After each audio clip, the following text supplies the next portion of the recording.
Well, what a strange week or so it has been in the Midlands at Leicester Tigers. Michael Cheika is their new head coach, the former Wallabies coach most recently.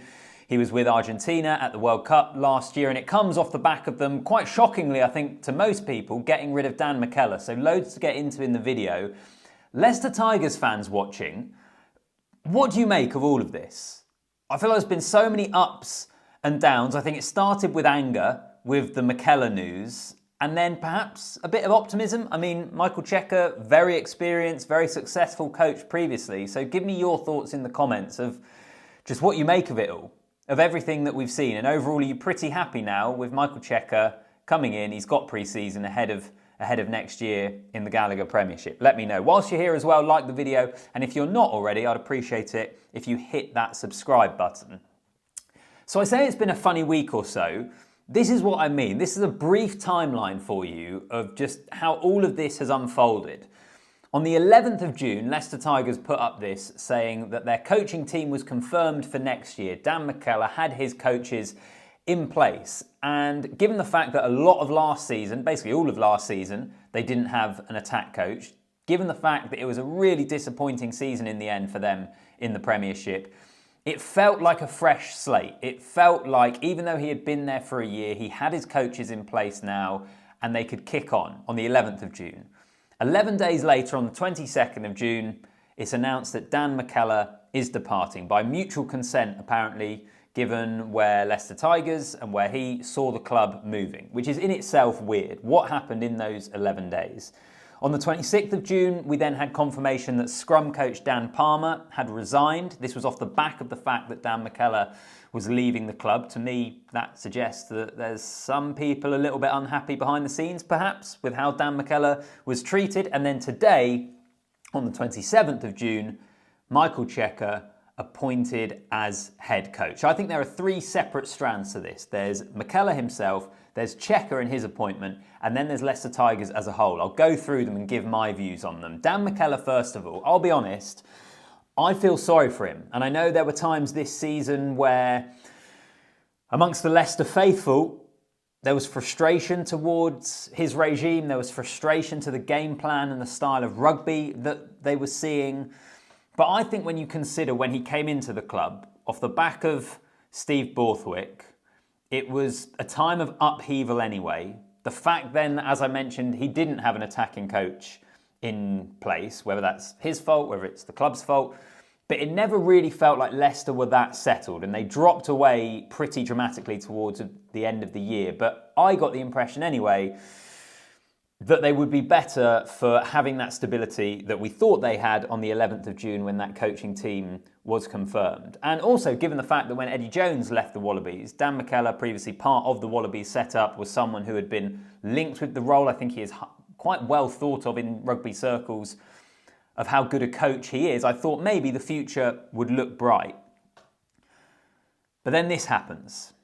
And it, to me, comes kind of out of nowhere. Given that timeline, given that Leicester had put out, this is our coaching team, then quite abruptly for him to leave, the fact that you have a scrum coach as well in Dan Palmer departing suggests he's maybe not happy with everything that's happened. I have some sympathy for Dan McKellar in this situation. I suppose the question really is, have those that run the Tigers done what is the best for the club and made the correct decision? And in Michael Cheika, despite everything, and despite the fact that I feel sorry for Dan McKellar, I think, on paper at least, this is an upgrade in terms of his experience, in terms of what he has achieved in his career. They're at different points in their careers, obviously, as coaches. But Michael Cheika, on the surface, sat here today, you would say Leicester Tigers have a better head coach than they did previously, in my opinion.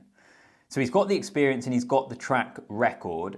My big concern really is this, with this, I suppose, would be Leicester felt like a club that needed that stability. As I mentioned, I was excited by the fact that McKellar was there, he had his team in charge, he had his coaches there, and that maybe would give them a platform to build upon this season and build to the future. Is Michael Cheika going to be a coach that's there for 5 years? Or is it more going to be another 1 or 2 years? Now, I don't know. I don't know exactly what his intentions with this will be, but to me, Leicester feels like a club that needs stability, because for all the success that they have had under Steve Borthwick when they won the Premiership, you look either side of that And that's kind of the anomaly, which brings me on to the Tigers as a club at the moment.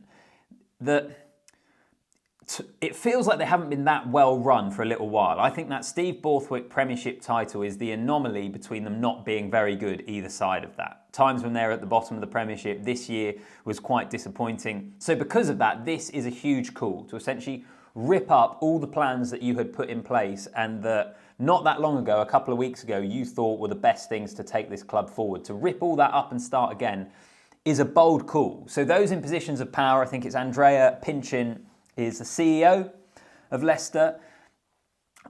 They're there to make the big calls, aren't they? Do you back them as Leicester Tigers fans to be able to make the correct calls? So I don't know. I feel conflicted on this because on the one hand, I think there's a lot about this that seems chaotic, that I would have massive concerns about the decision-making process. But then on the other hand, this is the pressure on these people to make these decisions. And it is a big call, like fair play to them for making it. Was it simply a case of they realised they could get Michael Cheika and they thought, regardless of what they had in place, they wanted to be ruthless and get him in because it was an upgrade on what they had already? Is that what has happened here?